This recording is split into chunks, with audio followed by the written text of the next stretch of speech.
Hello and welcome everyone to my YouTube channel concepts clear. So आज हमारा तीसरा lecture है on the topic motion that is a part of our complete class 9 physics course जिसको आज हम करेंगे। And before going on with this I would like you all to please like share and subscribe and so let us move on. तो हमने अपने पिछले lectures के अंदर क्या करा था? हमने अपने पिछले लेक्चर्स के अंदर टॉपिक जो कवर करे थे that was mainly measurements and distance plus displacement।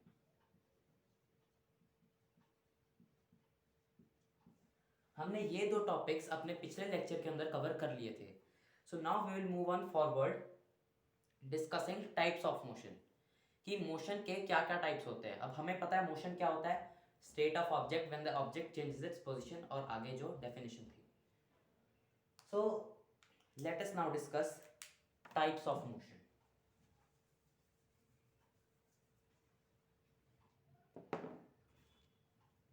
So now we are going to discuss types of motion कि मोशन के क्या टाइप्स होते हैं। तो जो मोशन के टाइप्स होते हैं उन्हें हम काफ़ी सारे बेसिस पर डिफाइन करते हैं। ओके, सो पहला बेसिस हम करेंगे on the basis of path followed. ठीक है, तो पहला हम डिस्कस करेंगे कि जैसा एक ऑब्जेक्ट पाथ फॉलो करती है कि वो किस दिशा में चलती है, वो कौन सा पाथ फॉलो करती है, उसके बेसिस पे हम कैसे मोशंस को डिफरेंशिएट करते हैं। सो इसके पास हमारे होते हैं थ्री टाइप्स होते हैं। First, rectilinear motion. रेक्टिलिनियर, और ये सब हमने अपनी 7th क्लास में भी पढ़ा था in the chapter motion only. So हमने ये सब अपनी 7th क्लास में मोशन चैप्टर में पढ़ा था। It's nothing new. Rectilinear motion मतलब स्ट्रेट लाइन। जहां पर भी लीनियर आ गया ना, लीनियर, लीनियर के अंदर क्या होता है, लाइन। लाइन मतलब जो मोशन एक स्ट्रेट लाइन में है वो रेक्टिलिनियर। तो motion in a straight line, rectilinear motion, simple.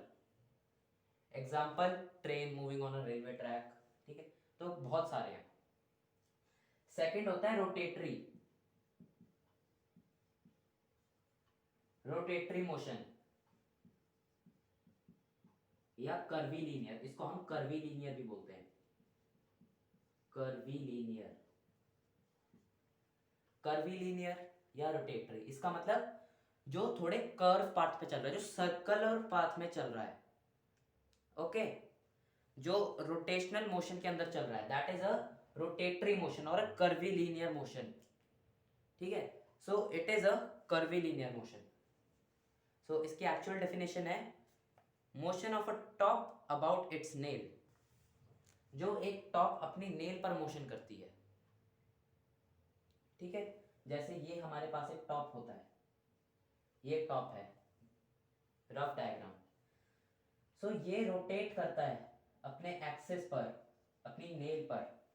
So it is a rotatory motion. ये एक एग्जांपल है। दूसरा एग्जांपल है एक like the athlete running in an track. जो ट्रैक्स होते हैं, एथलेटिक्स ट्रैक्स होते हैं, वो कुछ ऐसे होते हैं, ओवल शेप में होते हैं, नॉट सर्कुलर। बट ये भी कर्वीलिनियर है क्योंकि यहाँ पर कर्व है, यहाँ पर लाइन कर्व है उनके पाथ की। सो that is a curvilinear motion. Okay, so let us move forward and discuss the third type, that is oscillatory motion।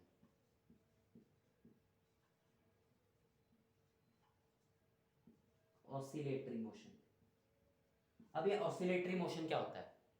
oscillatory motion मतलब अगर एक चीज oscillate कर रही है। oscillate, अब आप इसको दो रेफरेंसेस से समझ सकते हैं, लाइक अ पेंडुलम। एक पेंडुलम है, ये उसकी ये उसकी वायर है और ये उसका बॉब है, ये उसकी स्ट्रिंग है और ये उसका बॉब है। सो जब ये ऑसिलेट करता है, it goes to its extreme position, comes back to mean, goes again to extreme, come back to mean. मतलब जो दो एक्सट्रीम पोजीशंस के बीच में ऑसिलेट करे, फ्लक्चुएट करे, that is a oscillatory motion. मतलब जो मोशन खुद को रिपीट करे, लाइक ये यहाँ से ऐसे गया, ऐसे गया, ऐसे आया, फिर ये खुद को दोबारा से रिपीट करेगा, दोबारा ऐसे जाएगा, दोबारा ऐसे जाएगा, दोबारा ऐसे आएगा। और इसका एक और एग्जांपल होता है सर्कुलेटरी मोशन। सर्कुलेटरी मोशन भी एक तरह का ऑसिलेटरी मोशन होता है। क्यों? क्योंकि यहाँ पर भी ऑब्जेक्ट पहले यहाँ से ये पाथ लेगा, अगर वो बार बार चल रहा है, फिर वो दोबारा यहाँ से यही पाथ लेगा। So that is again an oscillatory motion, मतलब जो चीज ऑसिलेट करे, खुद को रिपीट करे, that is an oscillatory motion. ठीक है। सो ये 3 टाइप्स थे हमारे पास on the basis of path followed, कि जो ऑब्जेक्ट है वो क्या पाथ फॉलो करता है। ठीक है। Now let us move on. अब हम एक दूसरा सिनेरियो लेते हैं।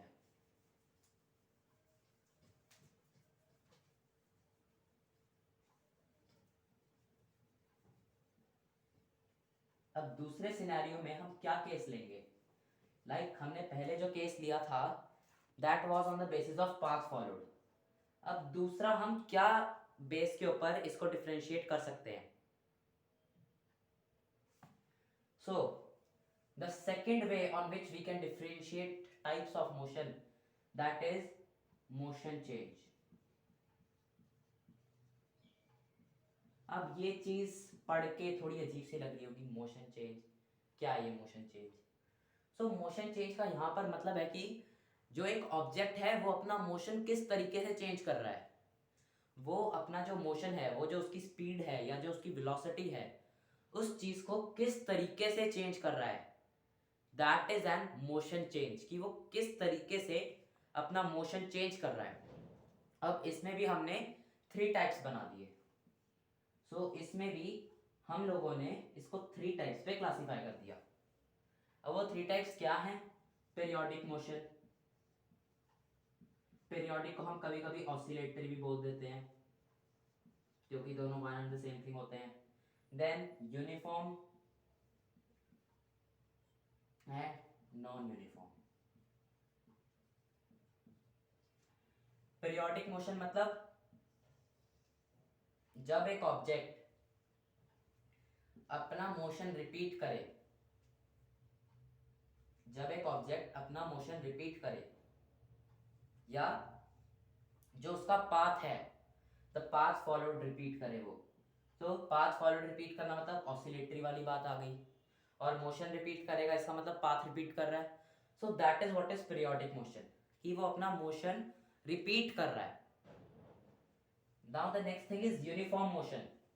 यूनिफॉर्म मोशन मतलब वो अपना मोशन चेंज नहीं कर रहा है, वो जिस तरीके से चल रहा है, मतलब अगर एक ऑब्जेक्ट ऐसे चल रहा है, वो इस डायरेक्शन में ऐसे स्ट्रेट तरीके से चल रहा है, तो वो ऑब्जेक्ट वैसे ही चलता रहेगा, that is N uniform motion.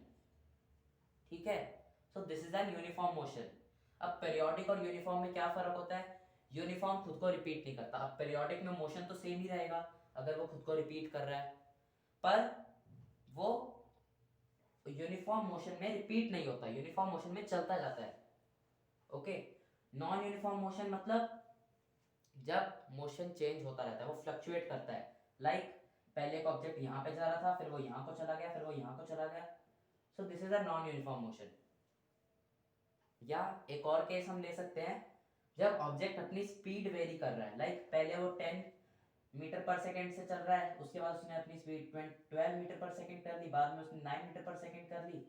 So this is again an example of non uniform motion, कि एक ऑब्जेक्ट अपनी स्पीड को चेंज कर रही है, that is a non uniform motion. ठीक है। सो अब हमें ये टाइप्स तो समझ में आ गए। अब ये टाइप्स वाला कंसेप्ट तो हमें क्लियर हो गया कि मोशन के क्या क्या टाइप्स होते हैं, किस बेसिस पे क्लासिफाई करा है और कैसे क्लासिफाई करा है। हमने एग्जांपल भी हमने इनके डिस्कस कर लिए।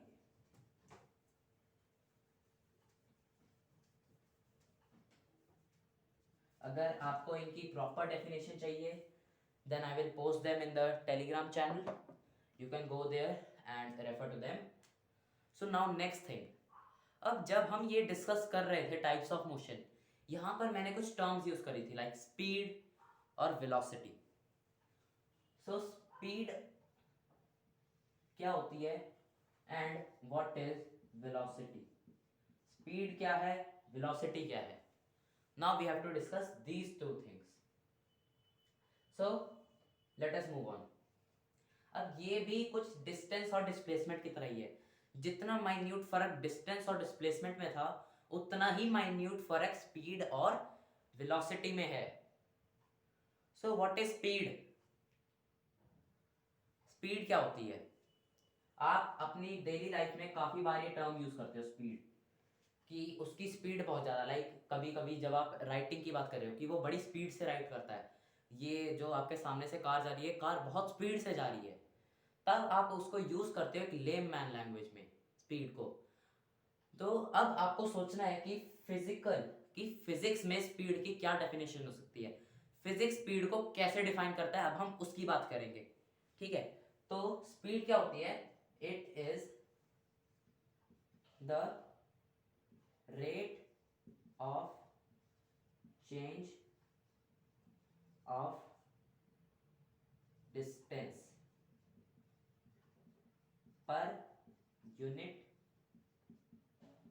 time. It is the rate of change of distance per unit time. ठीक है, और इसको हम लेमैन लैंग्वेज में कैसे समझ सकते हैं? स्पीड हमें क्या देती है कि एक ऑब्जेक्ट कितनी तेज चल रही है, how fast an object is moving. This idea is given by the speed. और फिजिक्स में डेफिनेशन क्या होती है? It is the rate of change of distance per unit time. मतलब सिंपल, हमने 7th क्लास में भी पढ़ा है, speed is equal to distance upon time. ठीक है, कि एक ऑब्जेक्ट एक सेकंड में पर यूनिट टाइम में, एक यूनिट टाइम में कितने यूनिट डिस्टेंस कवर करती है, that is given by speed. और अगर हम स्टैंडर्ड ले, अगर हम एसआई सिस्टम में बात करें, then the distance covered by an object in 1 second gives it speed. कि एक ऑब्जेक्ट एक सेकंड में कितना डिस्टेंस कवर करता है, वो उसकी स्पीड देता है. अब स्पीड को पहले हम डेप्थ में समझ लें, उसके बाद हम चलेंगे वेलोसिटी पे. सो अभी हम वेलोसिटी को इरेज कर देते हैं, बाद में टेबुलर फॉर्म में भी समझ लेंगे इन दोनों चीजों को.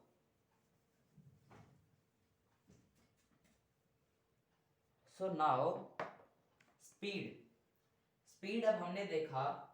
अब हमें इससे क्या पता चल रहा है? ये एक डिराइव्ड फिजिकल क्वांटिटी है ना, ये फंडामेंटल क्वांटिटी नहीं है, क्योंकि यहाँ पर हमने दो फंडामेंटल क्वांटिटीज यूज कर ली, डिस्टेंस और टाइम. इसका मतलब ये एक डिराइव्ड क्वांटिटी है. इसका मतलब हम इसकी यूनिट भी डिराइव कर सकते हैं. अब जो एक डिराइव्ड क्वांटिटी होती है, उसकी यूनिट भी डिराइव हो सकती है बाय डायमेंशनल एनालिसिस, और वो चीज अभी आपको नहीं पता है. सो लेट अस सिंपली डिफाइन. सो स्पीड की यूनिट क्या होगी?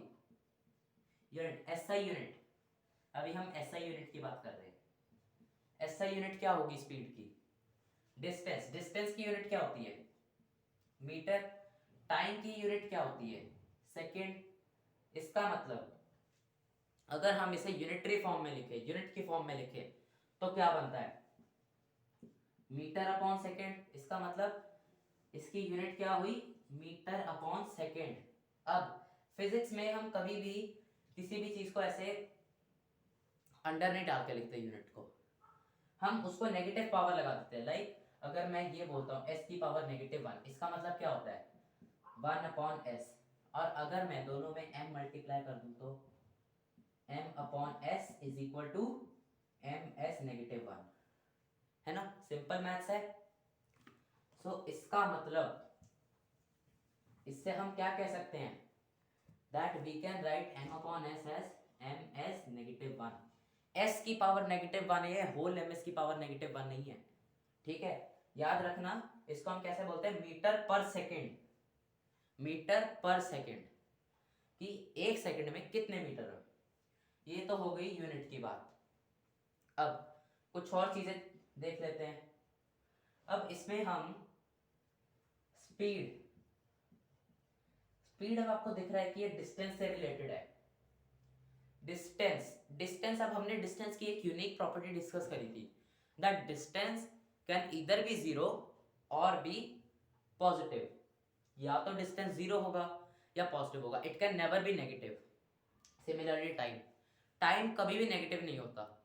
ठीक है, सो इसका मतलब एक पॉजिटिव क्वांटिटी है उसको हमने डिवाइड कर दिया एक पॉजिटिव क्वांटिटी से, इसका मतलब पॉजिटिव अपॉन पॉजिटिव या 0 अपॉन 0 या पॉजिटिव अपॉन 0 या तो 0 अपॉन पॉजिटिव, मतलब ऐसा कुछ सिनेरियो बनेगा।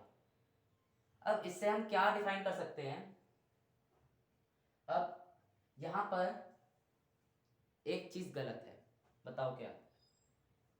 हम यहां पर ये सिनेरियो नहीं ले सकते, ये सिनेरियो वैलिड नहीं है। क्यों? क्योंकि अगर टाइम ही स्पेंड नहीं हुआ है, अगर टाइम हुआ ही नहीं है तो एक ऑब्जेक्ट स्पीड कैसे हो गई। मतलब इस चीज को समझो कि t अपॉन पॉजिटिव अपॉन 0 का सिनेरियो क्यों नहीं हो सकता कि डिस्टेंस पॉजिटिव है टाइम 0 है। ऐसा सिनेरियो इसलिए नहीं हो सकता, अब मान लो एक ऑब्जेक्ट है, एक ये कार है, इसको जाना है, अब इसकी एक स्पीड है। अब अगर हमने स्पीड कैलकुलेट करनी है तो हम क्या करेंगे, हम देखेंगे कि एक सेकेंड में ये कितना डिस्टेंस ट्रैवल करती है ना। अब अगर टाइम ही स्पेंड नहीं हुआ है, हम कह रहे हैं 0 सेकेंड मतलब टाइम स्पेंड ही नहीं हुआ है, तो एक ऑब्जेक्ट डिस्टेंस कैसे कवर करेगी। Understand this thing. हम मोशन की डेफिनेशन कैसे देते हैं, मोशन इज, अब समझ में आएगा आपको मोशन में मैंने ऐसा क्यों लिखवाया था with the passage of time, क्योंकि अगर टाइम पास करेगा तब तो ऑब्जेक्ट मोशन में हो सकता है, अगर टाइम ही पास नहीं करेगा इसका मतलब तो ऑब्जेक्ट रेस्ट में है, अगर टाइम पास ही नहीं करेगा इसका मतलब ऑब्जेक्ट रेस्ट में है, क्योंकि 0 सेकंड में ऑब्जेक्ट कभी नहीं मूव करेगा। 0.1 सेकंड होते ही ऑब्जेक्ट मूव कर सकता है, बट 0 सेकंड पर ऑब्जेक्ट कभी मूव नहीं करेगा। इसका मतलब 0 सेकंड पर ऑब्जेक्ट रेस्ट पर होता है। ओके, सो इसका मतलब ये सिनेरियो तो इनवैलिड है।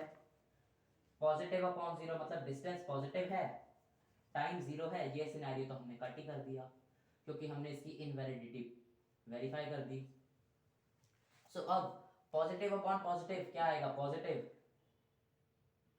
0.00 अपॉन पॉजिटिव 0, इसका मतलब या तो स्पीड पॉजिटिव होगी या 0 होगी। ओके, तो डिस्टेंस की प्रॉपर्टी से हमने ये चीज भी डिराइव कर ली, या तो जो स्पीड है या तो वो पॉजिटिव होगी या तो वो 0 होगी। ओके, अब यहां पर हम ये भी देख लेते हैं कि ये स्केलर है या वेक्टर है। डिस्टेंस स्केलर क्वांटिटी है, टाइम स्केलर क्वांटिटी है। अब अगर हम एक स्केलर को एक स्केलर से डिवाइड करेंगे इसका मतलब क्या आ जाएगा, इससे हम ये डिराइव कर पाएंगे speed is a scalar quantity, speed एक स्केलर क्वांटिटी है। अब अगर स्पीड एक स्केलर क्वांटिटी है इसका मतलब डायरेक्शन का तो यहाँ पे सवाल ही नहीं उठता। अब अगर एक चीज स्केलर होती है तो उसको डायरेक्शन से मतलब नहीं होता, ये हमने डिस्कस करा हुआ है। सो इसका क्या मतलब है, स्पीड स्केलर है उसकी कोई डायरेक्शन नहीं होती, और इसकी क्या कहते हैं, या तो ये पॉजिटिव होगी या तो 0 होगी, और इसकी ये सिंपल सी जो क्या कह सकते हैं इसका फॉर्मूला, यूनिट और डेफिनेशन हमें पहले से पता है। So this was all about speed. Speed के बारे में ये सब था। अब हम थोड़ी और स्पेसिफिकेशंस डिस्कस कर लेते हैं स्पीड की। So today we can do speed and velocity in depth, and in the next lecture I hope so we can move forward.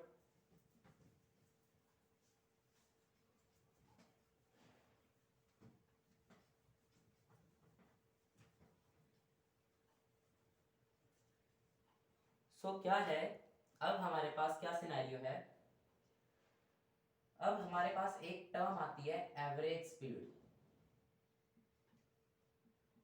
अब हमारे पास एक टर्म आती है एवरेज स्पीड। अभी एवरेज स्पीड क्या होता है, एवरेज स्पीड मतलब अगर एक ऑब्जेक्ट नॉन यूनिफॉर्म मोशन से चल रहा है, नॉन यूनिफॉर्म मोशन क्या होता है अभी हमने डिस्कस करा टाइप्स ऑफ मोशन में। तो अगर एक ऑब्जेक्ट नॉन यूनिफॉर्म मोशन में चल रहा है, मान लिया एक ऑब्जेक्ट को इतना डिस्टेंस कवर करना है, इतना डिस्टेंस, ओके, यहां पर हमने मार्किंग्स ले ली ए बी सी डी और ये ई, इसको ओ ले लेते हैं origin. Okay, origin and ABCD।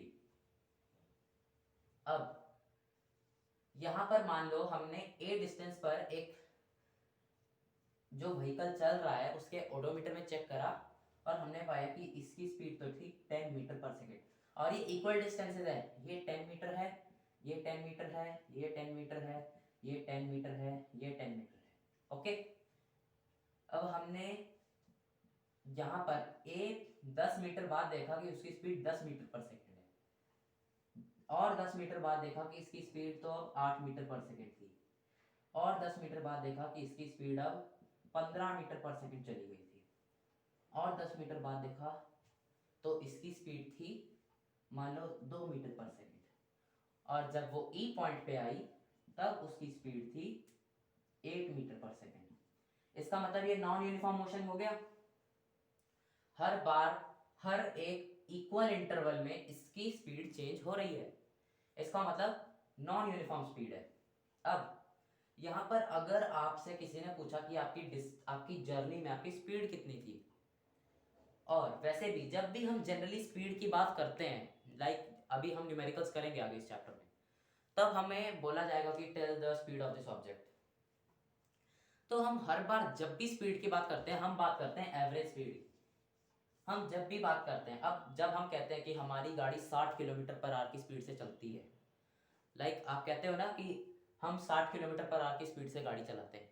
अब कभी आपकी गाड़ी तेज भी चलती है जब सड़क बिल्कुल खाली होती है, कभी आपकी गाड़ी स्लो भी चलती है जब सड़क पे ट्रैफिक होता है, पर जो हम बोलते हैं कि हमारी गाड़ी 60 किलोमीटर पर आवर की स्पीड से चलती है, वो हम क्या बोलते हैं, वो हम एवरेज स्पीड बोलते हैं। हमने एक एवरेज निकाल ली कि हाँ यार अप्रोक्सीमेटली इतने के आसपास हमारी गाड़ी चलती है, थोड़ा प्लस माइनस 10-15 हो जाता है। So generally when we talk about speed, we talk about average speed unknowingly. Unknowingly हम हमेशा average speed की बात करते हैं। So let us define average speed. What is average speed? So the average speed of an object in a time. Average speed of an object in a time is equal to the distance, total distance traveled upon the total time taken. ठीक है, total distance travel मतलब total distance कितना travel करा object ने, 10 20 30 40 50 metre travel करा है। Time कितना लिया, मान लो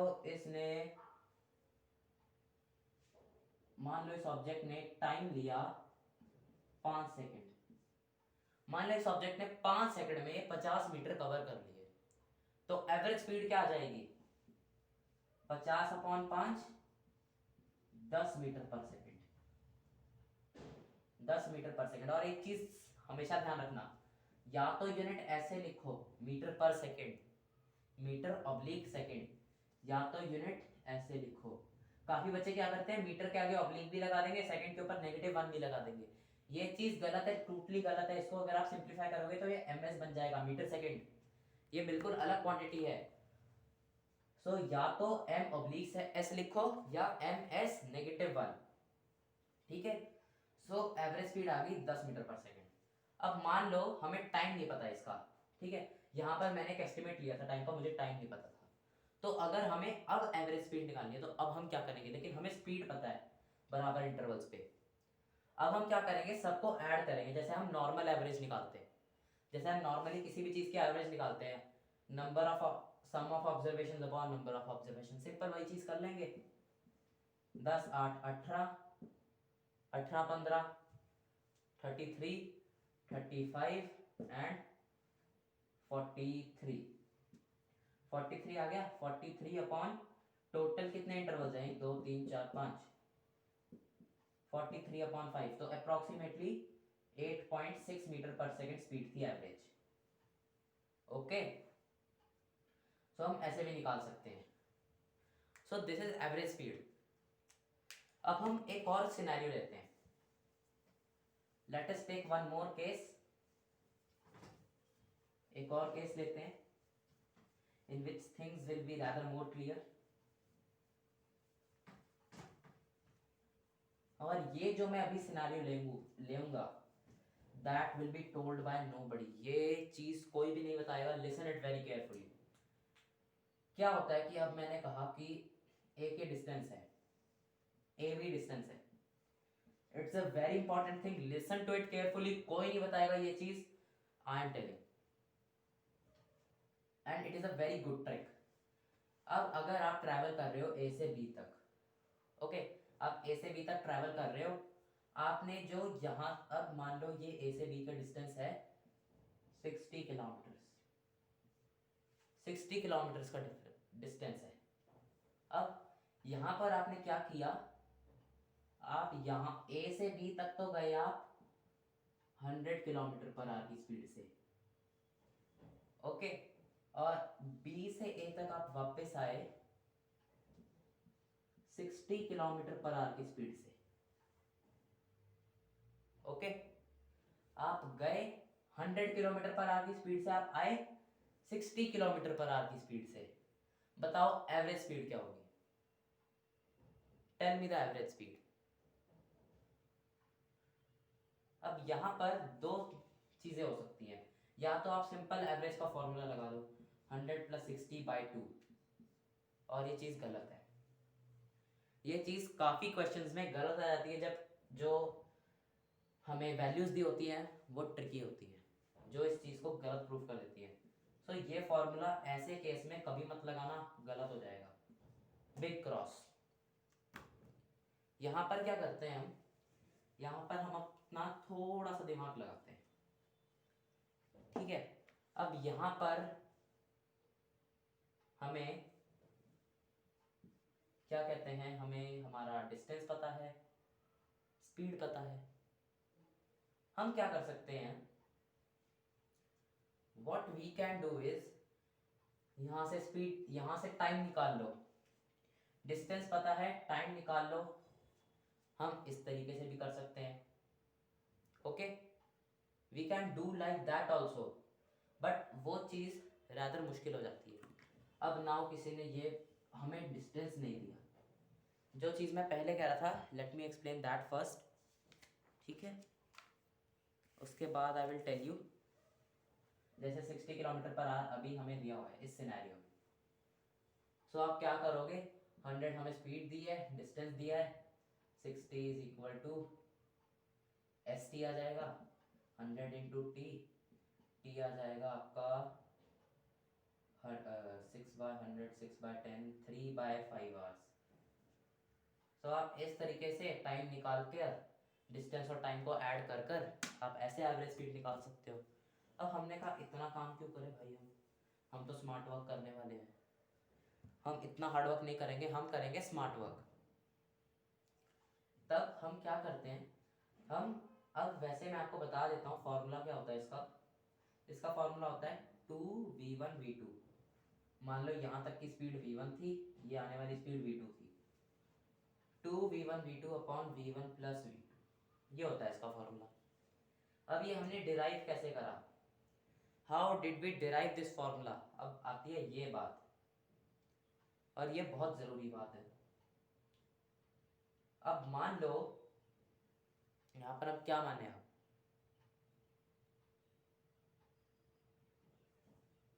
सो let us derive this formula. अब यार हम ये फार्मूला डिराइव करते हैं, और इस सिनेरियो में हमें ये नहीं दिया हुआ, मान लो हमें डिस्टेंस नहीं दिया हुआ, हमें सिर्फ दोनों साइड आने जाने की स्पीड दे रखी है। अब हम कैसे निकालेंगे, अब हम क्या करेंगे, हम यहाँ पर पहले डिस्टेंस, डिस्टेंस मान लो हमने x मान लिया, ये x डिस्टेंस है, टोटल डिस्टेंस आ गया 2x, टोटल डिस्टेंस 2x आ गया, और टाइम यहाँ से जाने का t1 मान लो, यहाँ से वापस आने का t2 टाइम मान लो। अब t1 क्या आएगा, अब हमने एक वेरिएबल डिफाइन कर दिया, हमें एक कांस्टेंट दिया हुआ है, हम दूसरा कांस्टेंट क्यों लेके आए, हम सीधा दूसरे कांस्टेंट को डिफाइन कर सकते हैं, टाइम = डिस्टेंस अपॉन स्पीड, है ना, ऐसा होता है ना, टाइम = डिस्टेंस अपॉन स्पीड।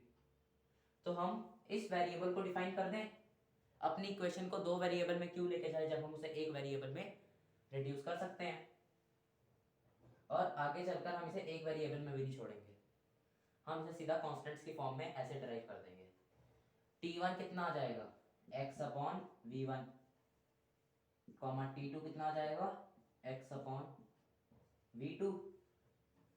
अब total distance upon total time x upon v1 plus x upon v2। बात मैं भी यहाँ पर वही कर रहा हूँ, यहाँ पर भी मैं total distance upon total time ही कर रहा हूँ, बट यहाँ पर हमारे पास सिनेरियो ये है कि ना तो हमें डिस्टेंस पता है ना तो हमें टाइम पता है, हमें सिर्फ स्पीड पता है। तो हम ऐसे इक्वेशन डिराइव कर रहे हैं। अब v1 v2 इसका एलसीएम ले लें हम, 2x x v2 plus x v1 upon v1 v2 आ गया। आगे लेके चलें इसे, 2x ये नीचे से ऊपर चला जाएगा, v1 v2 upon x v2 plus x v1। ठीक है, अब मैं यहाँ पर लेके आ रहा हूँ इस इक्वेशन को, यहाँ पर लेके आ गया मैं। अब हमारी इक्वेशन ये बन गई 2x v1 v2 upon x v2 plus x v1। अब हम नीचे डिनोमिनेटर में से x कॉमन ले सकते हैं, हमारे पास ये सुविधा है। तो हम क्या करेंगे, v1 v2 upon x times v2 plus v1, x से x cancel, 2v1 v2 upon v2 plus v1 होगी इक्वेशन डिराइव। इक्वेशन डिराइव होगी, कांस्टेंट्स की फॉर्म में कर दी हमने इक्वेशन, क्योंकि v1 और v2 तो हमें पता है। अब अगर हम इस केस में इसका आंसर निकालें तो ट्वाइस v1 v2 160, 100 इंटू 60 6000, और ट्वाइस कर दिया तो 12000 अपॉन 160। 16 को इसको हम काटते हैं 6 8, सो कुछ डेसिमल में आएगी इक्वेशन आंसर। ओके, सो इसका आंसर चलो हम कैलकुलेट करके बताते हैं आपको। So its answer would be 8 600 4 300 2 150 and 75। Answer आ रहा है 75 किलोमीटर पर आवर। और जो हमने पहले फॉर्मूला लगाया था 100 प्लस 60/2 ये निकला गलत। अब ऐसा क्यों गलत हुआ, ऐसा गलत क्यों हुआ, ये बहुत बड़ा क्वेश्चन है। आप इसके बारे में सोचो, क्योंकि इसके पीछे एक सिंपल सा लॉजिक है कि ये गलत क्यों हुआ है, और इसकी हम डिस्कशन करेंगे जब हम वेलोसिटी की डिस्कशन करेंगे नेक्स्ट लेक्चर में, क्योंकि अभी पहले से ही हमारा टाइम एक्सटेंड हो चुका है और अभी स्पीड के ही 2 टॉपिक्स और पड़े हैं। सो हम इसे अगली क्लास में डिस्कस करेंगे। तब तक आप रिसर्च करके आइए कि ऐसा गलत क्यों होता है इस केस में, क्योंकि यहाँ पर हमने आंसर निकाला था 80 पर एक्चुअल आंसर है 75। इसको डिग करके आना, इसको सोच के आना कि ये क्यों होता है ऐसे गलत। So let us quickly finish off the जो बाकी के 2-3 टॉपिक्स पढ़े हैं छोटे से, and then we will finish off the class. आज सोचा था कि हम वेलोसिटी भी डिस्कस कर लेंगे, बट अब अगर एक चीज डेप्थ में पढ़ रहे हैं then it takes time. So the main focus is that you need, आपको समझ में आ रहा है या नहीं, समझ में आ रहा है और टाइम लग रहा है, that's not a big issue. आपको समझ में आना चाहिए, time is not a big issue. So हमारे पास नेक्स्ट आता है uniform speed. Uniform speed, uniform speed क्या होता है, लाइक यूनिफॉर्म मोशन, एक ऑब्जेक्ट अगर एक कॉन्टिन्यूस स्पीड मतलब एक ही स्पीड से चल रही है। अब ये हमने लिया A O E A B C D, A B C D ले लिया। अब अगर एक object O to A 10 metre पर सेकेंड से चल रही है, ए टू बी भी 10 मीटर पर सेकेंड से चल रही है, बी टू सी भी, सी टू डी भी सेम, डी टू ई भी सेम, इसका मतलब ऑब्जेक्ट यूनिफॉर्म स्पीड में है। यूनिफॉर्म या कांस्टेंट स्पीड है, कांस्टेंट स्पीड है इसकी। दिस इज यूनिफॉर्म स्पीड, बिल्कुल यूनिफॉर्म मोशन की तरह। Next non uniform. Non uniform speed क्या होता है, जब स्पीड वेरी करे, जब स्पीड वेरी करे, ठीक है, स्पीड वेरी करे मतलब जैसे हमने एग्जांपल लिया था पहले, हमने इससे पहले एग्जांपल लिया था ना, जैसे यहाँ पे 10 लिया था हमने, यहाँ पे 8 था, शायद यहाँ पे 15 था, 2 ऐसा था कुछ हमने एग्जांपल लिया था। सो this is a non uniform speed का एग्जांपल। नॉन यूनिफॉर्म मतलब अगर सेम डिस्टेंस में उसकी स्पीड वेरी करे। अब एक लास्ट टॉपिक आता है इंस्टेंटेनियस, आज का लास्ट टॉपिक, 2 मिनट का टॉपिक है and then we will wind up.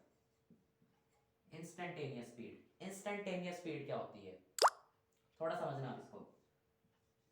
ये एक बिल्डिंग है, यहाँ पर आप खड़े हो, आपने एक बॉल यहाँ से नीचे फेंक दी, ठीक है, आपने ये बॉल यहाँ से नीचे फेंक दी। अब आपने कहा मेरे को तो जब बॉल यहाँ पे होती है या इस इंस्टेंट ऑफ टाइम पे, जब 2 सेकंड एग्जैक्टली 2 सेकंड के बाद मेरे को इसकी स्पीड चाहिए कि इतने पॉइंट पे इसकी स्पीड क्या होती है, वो है instantaneous speed, speed of an object at an instant of time. मतलब हमने पूरी जर्नी में से एक प्रॉपर इंस्टेंट लिया, एक ऑब्जेक्ट चल रहा है, हमने कहा हमको बिल्कुल इसी पॉइंट पे, जो इस पॉइंट पे एग्जैक्ट स्पीड थी, हम एवरेज स्पीड की बात नहीं कर रहे, हम कह रहे हैं कि इस पॉइंट पे जो स्पीड थी हमें वो स्पीड चाहिए, वो होती है इंस्टेंटेनियस स्पीड। इंस्टेंटेनियस मतलब इंस्टेंट, यहाँ पे मतलब at an instant of time, कि इस टाइम पर इसकी स्पीड कितनी थी मुझे वो बताओ, that is N instantaneous speed. समझ में आ गया? Okay, so this was all about today. और ये इंस्टेंटेनियस स्पीड को हम कैलकुलेट कैसे करते हैं, ये हम यूज करते हैं कैलकुलस इसमें। हेयर हमारा कैलकुलस काम में आता है, that is again a branch of mathematics, और ये आप 11th-12th में पढ़ोगे। अभी इसके बारे में इतना ध्यान मत दो, अभी आपको बस इतना जानना था कि ये स्पीड क्या होती है, इंस्टेंटेनियस स्पीड। और एक और फैक्ट इंस्टेंटेनियस स्पीड के बारे में, कि ये जो स्पीड होती है, जो एक ओडोमीटर होता है, एक व्हीकल का जो ओडोमीटर होता है, वो उसकी इंस्टेंटेनियस स्पीड दिखाता है, वो उसकी उस इंस्टेंट पे स्पीड दिखाता है। So odometer is an example of a thing showing instantaneous speed. Okay, so for today's lecture इतना only. So I hope so all the things are getting clear to you. So till then, bye and take care, and do not forget to like, share and subscribe my channel. Till then, bye, keep following the course and stay tuned.